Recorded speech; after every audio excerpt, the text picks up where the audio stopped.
가문을 살린 구박대기 사위. 옛날 어느 마을에 지체높고 부자로 유명한 정대감이 있었다. 그는 유서 깊은 가문 출신으로 대궐 같은 집에 떵떵거리며 살면서 남부러울 것 없었다. 그런 그도 한 가지 마음에 안 드는 것이 있었으니 그것은 벼슬도 없이 공부만 하는 그의 사위인 김선비였다. 김선비는 집안 형편이 좋지 않아 처가살이를 해야만 했다. 하나밖에 없는 딸이 김선비가 아니면 죽겠다고 엄포를 놓아 어쩔 수 없이 울며 겨자 먹기로 혼인은 시켰지만 마음에 드는 구석은 하나도 없었던 것이다. 이 사정을 알고 있는 집안의 하인들마저도 김선비를 깔보며 함부로 대했고 손님과 심부름하는 어린 아이까지도 김선비라고 부르며 존대하지 않았다. 오직 김선비의 부인만이 그의 처지를 가엾게 여겨 따뜻한 마음으로 그를 보살폈다. 김선비는 평소 아침 일찍 집을 나서서 저녁 늦게 돌아왔다. 그는 장인과 장모, 손이 처남이 눈치채지 못하도록 작은 연문을 통해 집에 들어와 곧장 부인의 방으로 들어갔다. 그러면 부인은 항상 문 앞에서 그를 기다렸다가 맞이하고 손수 옷을 벗겨주고 밥상을 차려주었다. 워낙 부유한 집이라 머슴들도 기름진 고기를 질리도록 먹을 수 있었지만 김선비의 밥상에는 쓴 나물 두어 가지가 전부였다. 이에 부인은 종종 분한 마음에 남편을 붙잡고 울기도 했다. 그러나 항상 김선비는 부인에게 미소를 지으며 말했다. 어찌 그런 일로 서운해하거나 슬퍼하겠소? 난 괜찮소. 그러니 너무 걱정하지 마시오. 그러던 어느 날 김선비가 집에 늦게 돌아와 방에 들어가니 부인이 보이지 않았다. 그는 방에 앉아서 부인을 기다렸다. 잠시 후 부인이 방으로 들어오는데 마치 도둑처럼 주변에 보는 사람이 있는지 살피며 살그머니 들어왔다. 의아한 김서방이 부인의 얼굴을 자세히 보니 눈가에는 눈물이 맺혀 있었다. 김선비가 이유를 묻자 부인은 다시 눈물을 터뜨렸다. 김선비가 부인을 토닥여주니 부인은 이내 감정을 추스리고 입을 열었다. 사실 어머니께 혼났습니다. 너는 입는 거, 먹는 거 모두 부모에게 의지하면서 온통 남편에게만 신경을 쓰고 마음을 두니 어떻게 된 아이냐? 라고 하시면서 김서방은 나이가 40이 넘도록 처가의 곡식만 축내고 있으니 네 팔자는 어찌 이 모양이냐? 네 그 잘난 김서방 때문에 팔자 피는 건 다 틀렸다. 라고 하셨어요. 또 그 모습이 너무 한심해서 매일같이 생각하면 끔찍해서 몸이 오싹하고 털끝이 쭈뼛하며 이가 시릴 지경이라고 하시면서 오히려 남편을 부모보다 10배는 더 극진히 섬긴다고 꾸중하셨습니다. 그래서 어머니의 말씀에 반박하려고 했지만 서방님이 벌써 돌아오셨을 시간이라 뒷간에 간다고 핑계를 대고 간신히 빠져나온 참이었습니다. 김선비는 부인의 말을 듣고 마음이 아팠다. 미안하오. 다 내가 부족한 탓이오. 두 사람은 서로를 위로해 주었다. 잠시 후 어린 계집종이 저녁 밥상을 들고 들어왔다. 부인은 그녀의 어깨를 붙잡고 간절하게 말했다. 어머니께서 날 찾으셔도 내가 여기 있다고 이르지 말거라. 알았지? 어린 계집종은 고개를 끄덕였다.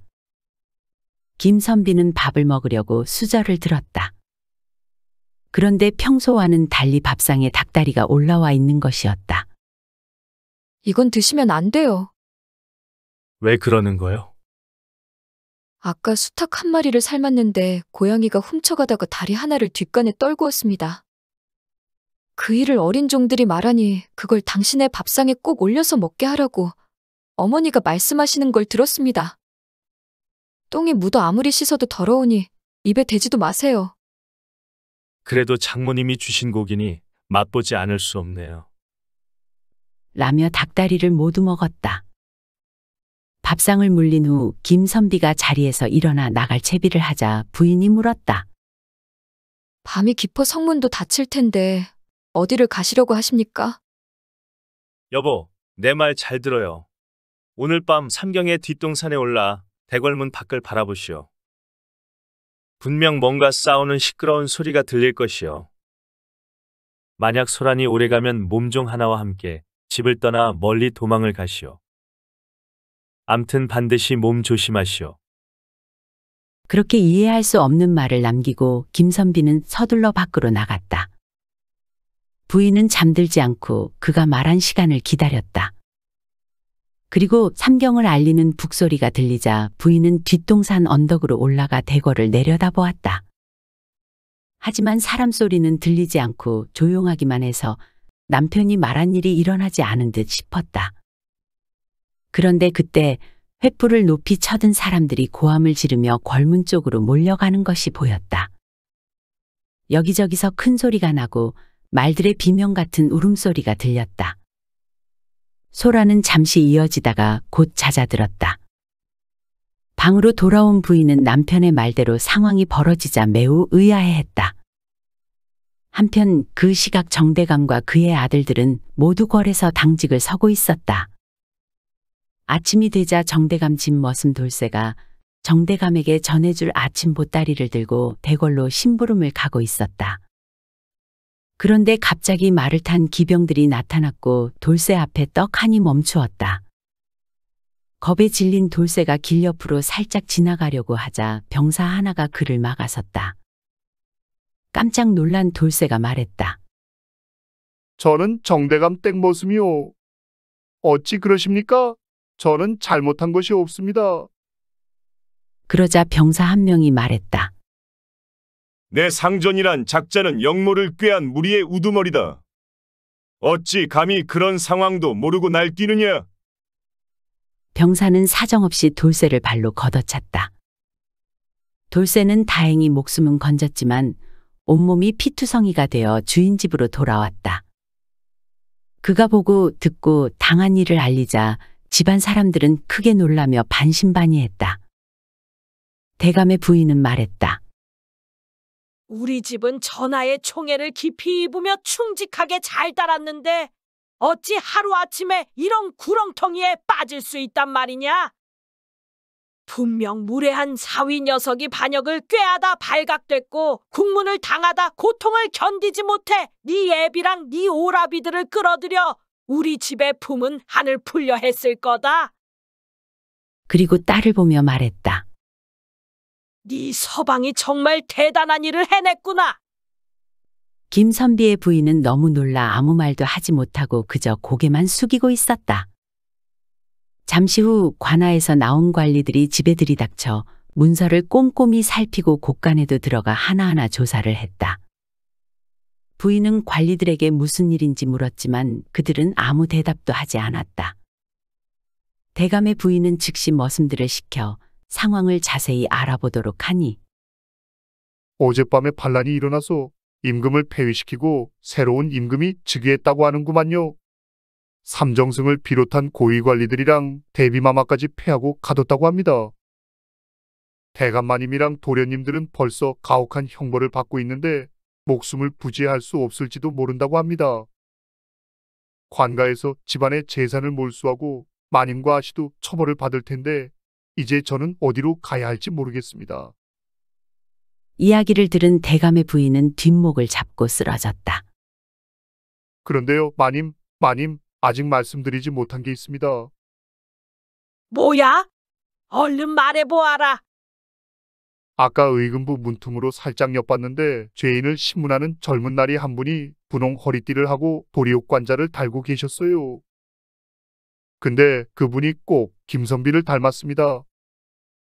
혹시 김선비가 이번 기회에 높은 자리에 오른 게 아닐까요? 얼굴이 비슷한 사람은 많다. 그놈이 어찌 높은 벼슬을 얻겠느냐? 돌쇠야, 세상 일은 모르는 거다.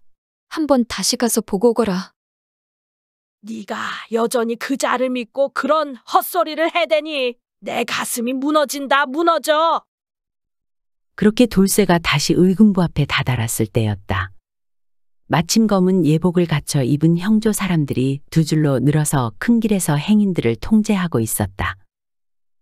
큰 길로 지나가는 가마에는 높은 벼슬아치가 타고 있는 듯 했는데 돌쇠가 슬쩍 보니 다름 아닌 김선비였다. 돌쇠는 행렬이 끝나갈 쯤에 수행원 한 사람을 붙잡고 물었다. 모시는 대감은 대체 누구시오? 김판서 대감이요.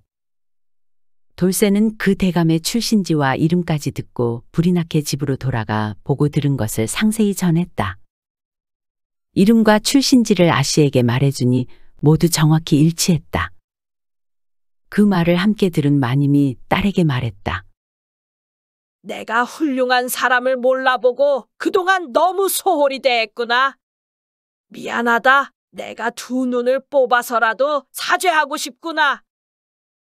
염치 없지만 네 아버지와 오빠들을 가엾게 여기고 우리가 너를 키운 은혜를 생각해서 그동안 소홀히 대한 것을 용서해 주길 바란다. 제발 부탁이다. 이에 김선비의 부인은 무릎을 꿇고 대답했다.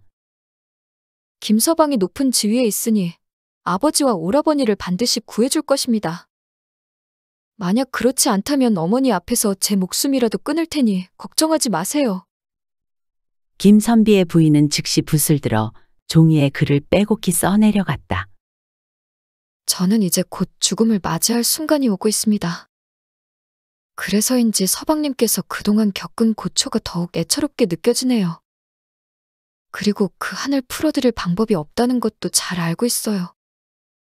그래서 수천 번을 고민한 끝에 이렇게 편지를 씁니다. 최근에 듣자 하니 서방님께서 하늘의 도움으로 높은 벼슬에 오르셨다고 하더군요.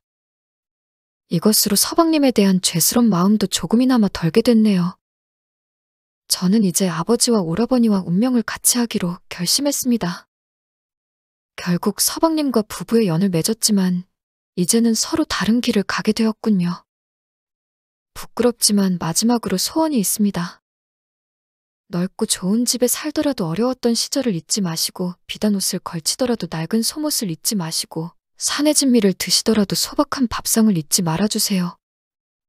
만약 그렇게 하신다면 저 세상에 가서라도 여한이 없을 것 같습니다. 부인은 서찰을 돌쇠를 통해 의금부의 김선비에게 전했다. 예상치 못한 부인의 편지를 받아보고는 김선비는 눈물을 흘릴 수밖에 없었다. 그리고 다음 날이 되었다. 김선비는 임금을 찾아가 관모를 벗고 계단에 엎드려 아뢰었다. 청이 있습니다. 제가 가진 벼슬을 내놓으려 하오니 대신에 조강지처를 부디 살려주시옵소서. 임금이 이유를 묻자 김선비는 처가에서 지내며 있었던 일들을 하나도 빠짐없이 고하였다. 이에 임금은 그를 위로하며 벼슬을 그대로 유지하도록 명하고 또 장인의 죄는 가볍게 하여 유배를 보내는 것으로 마무리하였다. 김선비는 곧바로 가마를 보내 임금이 하사한 집으로 부인을 데려왔다. 그렇게 두 사람은 서로를 깊이 사랑하며 검은 머리가 팥뿌리가 될 때까지 서로 아끼며 행복하게 잘 살았다고 한다. 또한 사위를 구박하던 장모도 그 집에서 함께 살며 지난 일을 후회하고 반성하며 여생을 보냈다고 한다.